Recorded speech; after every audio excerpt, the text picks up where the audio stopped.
Assalamualaikum warahmatullahi wabarakatuh. Oke, bagaimana kabarnya kalian anak-anakku kelas 12? Sehat semua kabarnya hari ini? Oh iya, alhamdulillah, luar biasa, Allahu Akbar. Oke, mudah-mudahan kita selalu senantiasa diberikan kesehatan, walafiyah dan juga kewarasan oleh Allah Subhanahu wa taala untuk tetap berjuang dalam kehidupan ini mendapatkan keberkahan oleh Allah Subhanahu wa taala. Baik, anak-anakku tercinta, sebelum kita memulai pembelajaran kita pada hari ini, mari kita berdoa bersama-sama agar pembelajaran kita dibimbing, diberkahi oleh Allah Subhanahu wa taala. Berdoa dimulai.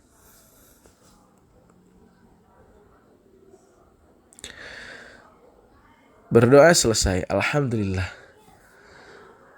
Baik, anak-anakku tercinta, materi kita pada hari ini yaitu pernikahan dalam Islam. Berarti ini kalau dalam fan ilmu agamanya yaitu ilmu fikih. Babnya babun nikah. Nah, tujuan pembelajaran kita pada hari ini anak-anakku yaitu 1, memahami definisi pernikahan. 2, memahami hukum pernikahan. 3, memahami tujuan pernikahan. Mohon diperhatikan agar ketiga tujuan itu menjadi tujuan kita pada pembelajaran hari ini. Oke, yang pertama yaitu kita akan membahas ta'rif nikah. Mari kita tasawur dulu apa itu nikah. Apa ta'rif dari nikah? Di situ ditampilkan bahwa pernikahan itu, kata nikah berasal dari bahasa Arab. Coba, Bapak pengen nanya, dari kata apa asalnya? Yo, fiilnya apa? Ya, betul, dari nakaha. Apa itu artinya nakaha? Nah, itu sudah ada di situ berarti al-jam'u atau bertemu atau berkumpul. Nah, dilengkapi Bapak mengambil materi dari kitab Fathul Wahhab juga. Menurut Syekh Zakaria Al-Ansari fi Fathil Wahhab, bahwa menurut beliau an-nikahu huwa lughatan ad-dammu wal wat'u. Bahwa yang disebut nikah itu menurut bahasa lughatan yaitu ad-dammu, kadar-kadar berkumpul. Jadi kalau menurut bahasa kita berkumpul nih. Kita kumpul di kelas anak-anak. Nah, itu kalau dalam menurut bahasa itu sudah bisa disebut nikah. Kalau menurut bahasa. Wal wat'u, atau mohon maaf bahasanya agak ini, bersetubuh. Hewan. Ada hewan yang sedang bersetubuh di depan. Yang sedang berkembang biak itu menurut bahasa sudah sah disebut menikah. Tapi ingat, al-makna lughah la yusbitul hukma. Makna lughah itu tidak bisa untuk menetapkan hukum. Maka kita harus memahami apa yang disebut nikah menurut istilah ulama ahli fikih. Apa yang disebut nikah menurut ulama ahli fikih? Ini yang dari buku PAI kalian diambil, bahwa yang disebut nikah itu ialah suatu ikatan lahir batin antara seorang laki-laki dan perempuan untuk hidup bersama dalam suatu rumah tangga melalui akad yang dilakukan menurut hukum syariat Islam. Nah, adapun Bapak mengambil masih dalam kitab Fathul Wahhab, apa yang disebut nikah menurut syariat, menurut istilah ulama ahli fikih, bahwa yang disebut nikah itu wasyar'an aqdun yatadammanu ibahata wat'in bilafzi inkahin aw nahwihi. Bahwa yang disebut dengan nikah adalah aqdun, satu akad, yatadammanu ibahata wat'in, yang di dalamnya itu menanggung memperbolehkannya wati. Jadi karena adanya akad, jadi diperbolehkan wati. Jadi sebelum akad tidak boleh wati, ketika setelah akad jadi bolehnya apa? Wati. Dengan lafad apa? Bilafdi inkahin au nahwihi. Dengan lafad inkah. Biasanya kalau dalam akadnya ankahtuka. Au nahwihi. Atau seumpamanya. Atau biasa lafad tazwij. Fi'ilnya wazawwajtuka. Ankahtuka wazawwajtuka, biasanya gitu kan ketika ijab qabul. Nah, akad yang seperti itu, akad yang di dalamnya menanggung memperbolehkannya wati, maka akad tersebut disebut dengan apa? Nikah.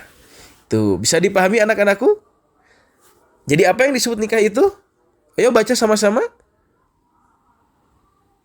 Ya, bilafdi inkahin au nahwihi. Betul. Sebelum ke materi selanjutnya, apakah ada dalil Al-Quran? Banyak. Tentang nikah? Banyak. Salah satunya itu, wa min ayatihi an khalaqalakum min anfusikum azwajan litaskunu ilaiha wa ja'ala bainakum mawaddatan wa rahmah. Inna fi dzalika laayatil liqaumin yatafakkarun. Nah, ini banyak juga. Ada wa ankihul ayyama minkum wasolihina nanti di depan. Ataupun juga ada lagi pankihu ma tobalakum. Itu ayat-ayat tentang menikah. Tapi kita pahami dulu sekarang bahwa pengertian nikah itu. Menurut bahasa bahwa menikah itu adalah ad-domu wal wat'u. Berkumpul atau bersetubuh. Tapi menurut syariat yaitu adalah akad. Yang di dalamnya menjadi menanggung memperbolehkannya wati dengan lafaz inkah au nahwihi atau seumpamanya. Sekarang kita lanjut ke hukum menikah. Apa saja itu hukum menikah? Nah, di sini dijawab dalam kitab Al-Fiqhul Al-Manhaji ala madzahibi Imam Syafi'i, bahwa hukum nikahi syar'an lin nikahi ahkamun muta'addidatun. Bahwa hukum nikah secara syara itu ya memiliki hukum-hukum yang bermacam-macam. Jadi gak saklek hukumnya jadi wajib, enggak. Hukumnya bisa jadi berbeda-beda. Bahkan di sini dalam kitab Al-Fiqhul Manhaji walaysa hukman wahidan. Hukumnya tidak satu, tidak hanya satu. Tuh, wadzalika taba'an lil halati allati yakunu 'alaiha syakhsu. Kondisi ini, hukum nikah ini mengikuti pada kondisi seseorang secara kasuistik. Dalam artian tergantung keadaan kasus masing-masing orangnya. Nah, maka oleh sebab itu ulama membedakan, ada yang 5. Kalau dalam kitab Madahibul Arba'ah menjadi 5, tapi Bapak di sini mengambil dari kitab dari buku yang PAI itu ada 5 juga mubah. Karena al-aslu ya mubah. Hukum asal nikah itu mubah. Nah, di sini dalam kitab I'anatul Talibin, silakan dilihat kalau kalian santri yang punya kitabnya juz 3 halaman 255, bahwa dzakarolahu arba'ata ahkamin. Bahwa ulama menjelaskan hukum nikah itu menjadi 4 hukum. Yang pertama adalah as-sunniyatu. Yang pertama adalah hukumnya sunnah. Bagi siapa? Lita ikin. Bagi orang yang sudah ingin. Ta'ik itu muhtajun lil wat'i. Orang yang sudah memiliki hasrat ingin menyalurkan biologisnya. Qadirin alal mu'ni, dan juga mampu terhadap biaya untuk pernikahan. Jadi bisa dipahami hukum nikah sunat itu bagi orang yang dia sudah ingin menyalurkan hasratnya dan juga mampu terhadap biaya pernikahan dan nanti setelah pernikahan. Maka bagi orang yang tersebut hukumnya jadi apa? Sunnah. Yang kedua, wa khilaful aula. Ini dalam usul fikih itu ada khilaful aula. Khilaful aula itu ketika kita tidak sama dengan sunnah, berbeda dengan sunnah. Tadi kan sunnah seperti itu. Orang yang sudah mampu, orang yang sudah ingin berjima dan mampu terhadap biaya, mampu untuk biayanya, nah, maka itu sunnah. Nah, kalau khilaful aula sebaliknya. Nah, dia itu kalau khilaful aula hukumnya litaikin ghairi qadirin alaiha. Bagi orang yang sudah mau berjima, sudah ada hasrat, tuh, tapi ghairi qadirin alaiha, dia tidak mampu terhadap biaya. Nah, maka bagi orang yang tersebut, orang yang sudah pengen untuk menyalurkan hasratnya, tapi dia tidak memiliki biaya, belum memiliki biaya, maka itu anak-anakku tercinta hukumnya menikahnya jadi apa? Khilaful aula. Itu yang kedua. Kemudian yang ketiga, wal karahatu. Yang ketiga, hukum nikah itu adalah makruh. Li ghairi qadirin wa ghairi tahikin. Bagi orang yang satu, ya, secara jima belum mau, kemudian ghairi tahikin, dan juga qadirin, dan juga dia tidak mampu terhadap biaya, maka hukumnya makruh. Yang keempat, wal wujub, hukumnya apa? Wajib. Nah, dalam kitab i'anah, wajib ini dikhususkan kepada linadirin, bagi orang yang nadar dan juga mampu. Nah, kalau dalam kitab-kitab lain ditambah, wajib ini bagi siapa? Nah, sama kasusnya dengan orang yang pertama, bagi orang yang ingin, tadi yang hukumnya sunnah, wajib itu bagi orang yang sudah ingin berjima, mampu terhadap biaya, ditambah lagi satu untuk yang wajib, dan juga khawatir kalau dia tidak menikah cepat-cepat, dia takut terjerumus terhadap perzinahan. Nah, maka kalau seperti itu, hukum nikahnya jadi wajib. Nah, kalau di dalam kitab I'anatul Talibin juz 3 ini, dispesifikasikan hanya kepada yang nadar saja, gak apa-apa. Nah, ini hukum nikah yang dalam buku PAI, yaitu satu jaiz mubah, berarti dibolehkan, dan inilah yang menjadi dasar hukum nikah. Ya, al-aslu mubahun. Yang kedua wajib, yaitu bagi orang yang mampu, sanggup menikah. Bila tidak menikah, khawatir ia akan terjerumus. Nah, ini ada dalam kitab-kitab lain ini. Tadi di i'anahnya itu gak disebut di situ. Kemudian 4 makruh, 3 sunnah. Yaitu bagi siapa? Bagi orang yang sudah menikah, tetapi masih sanggup mengendalikan dirinya dari godaan yang menjerumus kepada perzinahan. Ya, jadi yang untuk sunnah itu punya biaya, pengen menikah, tapi tidak dikhawatirkan terjerumus ke perzinahan, maka hukumnya sunnah. Makruh di sini yaitu untuk orang yang melakukan pernikahan dan telah memiliki keinginan atau hasrat, tetapi anak-anakku ia belum mempunyai bekal untuk memberikan nafkah tanggungannya. Ada lagi di sini yang haram.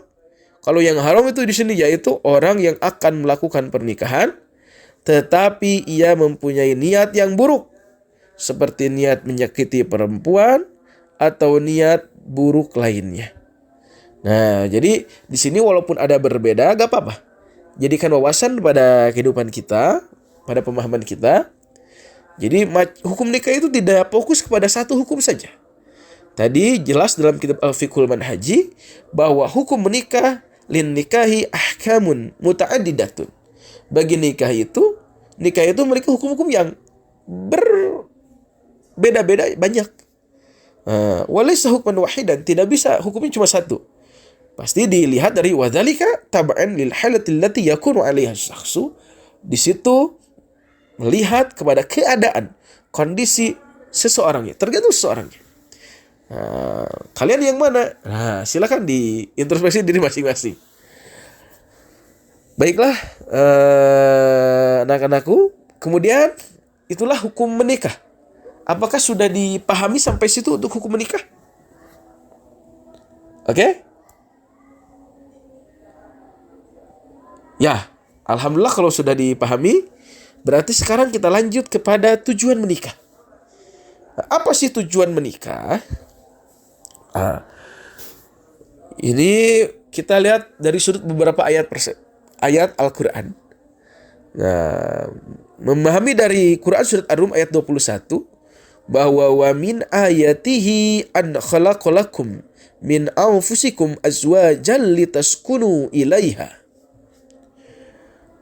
Di antara tanda-tanda kekuasaan Allah ialah Allah menciptakan untukmu istri-istri, pasanganmu dari jenismu sendiri.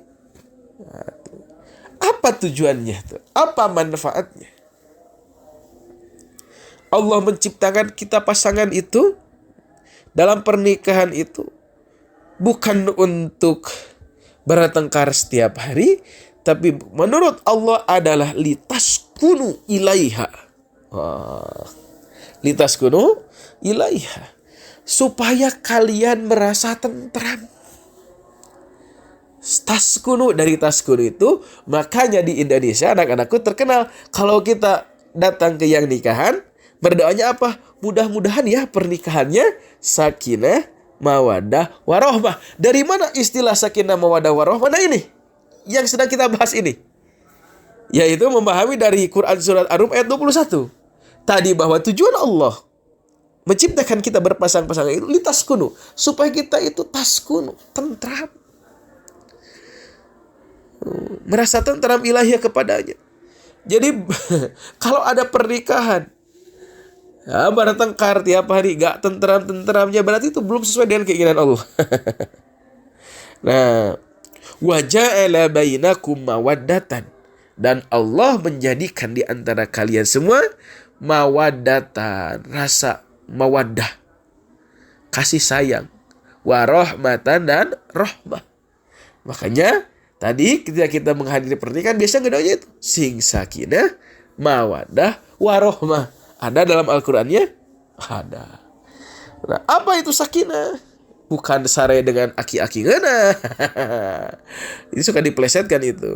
Nah, di sini Bapak melihat dalam kitab Tafsir Al-Kabir yang dikarang oleh Al-Imam Al-Fakhrur Razi bahwa wa'lam, menurut Imam Fakhrur Razi dalam tafsirnya, ketahuilah anna sakinata, bahwa sesungguhnya sakinah itu ibaratun anis sabati wal amni, yaitu ibarat gambaran tentang anis sabati, gambaran tentang tetap, wal amni, dan merasa aman. Dia tentram lah, merasa aman ketika kita bersama istri, istri bersama suami, suami merasa aman di samping istrinya, istri merasa aman di depan suaminya. Jangan kebalik.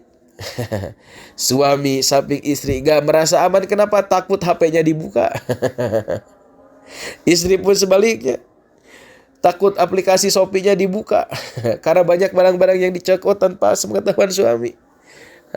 Gitu. Jadi bisa kita pahami bahwa tujuan yang pertama menikah menurut Quran surat Ar-Rum ini adalah supaya kita semua merasa apa? Tentram. Yang kedua, wal mahabbatu, mawaddatu. Apa itu mawaddah? Menurut Imam Ibnu Katsir bahwa al mawaddatu hiya al mahabbah, cinta, suka. Jadi suka pasti ketika kita menikah biasanya pasti didasari oleh rasa suka dulu. Tentram. Ketika melihat senyumnya, merasa tentram. Ketika melihat wajahnya di pagi hari, merasa cinta. Tapi ingat, merasa tentram dan merasa cinta itu gak selamanya. Nah, yang terakhir, warahmatu, dan rahmah. Apa itu rahmah? Ya rofah, nya'ah, sayang. Sayang itu di atas cinta. Bisa jadi nanti, atau ibu-ibu kalian, orang-orang tua kalian, bisa jadi untuk sakinah mawadahnya itu sudah agak berkurang. Tapi biasanya warahmahnya semakin rumah tangga semakin lama, itu rahmahnya semakin bertambah, semakin sayang, semakin nya'ah. Nah, kemudian selanjutnya tujuan menikah itu untuk memenuhi kebutuhan seksual yang sah, yang diridhoi oleh Allah. Nah, ini untuk yang keempat ini bisa mengambil dari kitab I'anatul Talibin bahwa dalam Qalal At-Tiba, menurut para dokter, I'anatul Talibin itu mencakup membawa materi dari dokter kata. Bahwa maqasidun nikah, salah satu tujuan nikah itu adalah apa? Ikhrajul ma'i allati lupa lagi ibaratnya. Intinya mengeluarkan air yang mana kalau allati syakot, lupa lagi.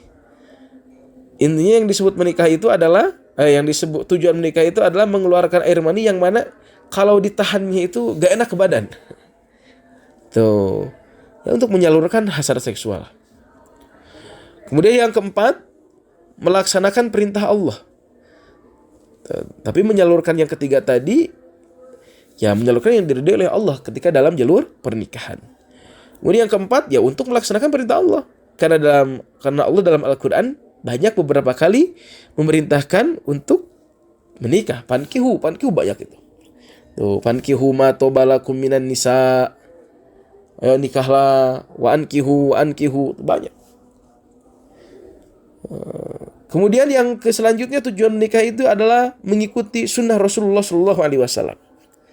Kata Rasulullah, an-nikahu sunnati, faman raghiba an sunnati falaysa minni. Dalam Bukhari Muslim ini ada hadis ini. Nikah itu adalah sunnahku, barang siapa yang tidak senang terhadap sunnahku, maka dia bukan dari golonganku. Nauzubillahi min dzalik. Jadi tujuan nikah itu bukan hanya sekedar menyalurkan hasrat saja, tapi diniati untuk menjalankan perintah Allah, mengikuti sunnah Rasulullah. Kemudian selanjutnya, untuk memperoleh keturunan yang sah. Karena kan tidak bisa dipungkiri bahwa anak itu, keturunan itu adalah salah satu perhiasan di dunia. Nah, sebagaimana dalam surat Al-Kahfi ayat 46, al-malu wal banun zinatul hayatid dunya. Bahwa harta dan anak adalah merupakan perhiasan kehidupan di dunia. Nah, itulah tujuan menikah yang bisa disimpulkan. Ada lagi dari tadi, satu lagi mohon maaf. Dipahami dari surat An-Nur, apa tujuan menikah? Yaitu supaya rezeki kita diberkahkan oleh Allah Subhanahu wa taala. Karena dalam ayat itu wa ankihul ayyama minkum wassalihin, tapi garis bawah ini wassalihin. Nikahkanlah.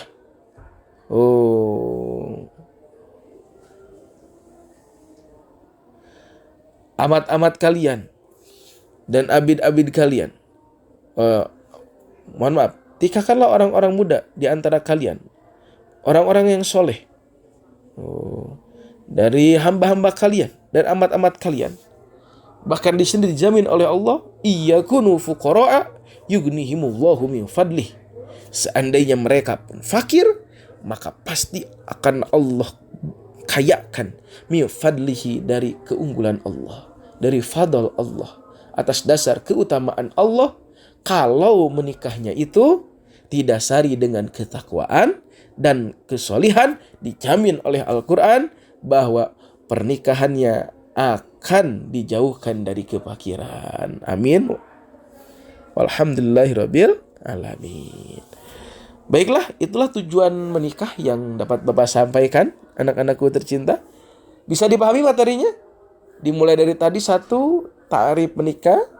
Kemudian yang kedua, hukum menikah. Yang ketiga, tujuan menikah. Oke, apakah ada yang ditanyakan pada materi ini?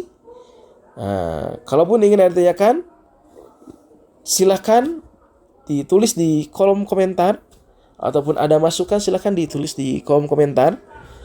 Kemudian terakhir, sebelum kita menutup pertemuan kita pada kali ini, di sini ada pertanyaan reflektif penutup.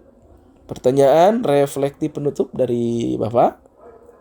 Yang pertama, apa arti pernikahan dalam Islam? Dan mengapa pernikahan dianggap sebagai ikatan yang penting? Kemudian, mengapa hukum pernikahan bisa berbeda-beda tergantung keadaan seseorang? Yang ketiga, menurut kalian, apa tujuan terpenting dari pernikahan bagi seorang muslim? Dan nilai apa yang bisa kalian terapkan dalam hidup kalian sekarang? Silakan jawabannya tulis di buku masing-masing.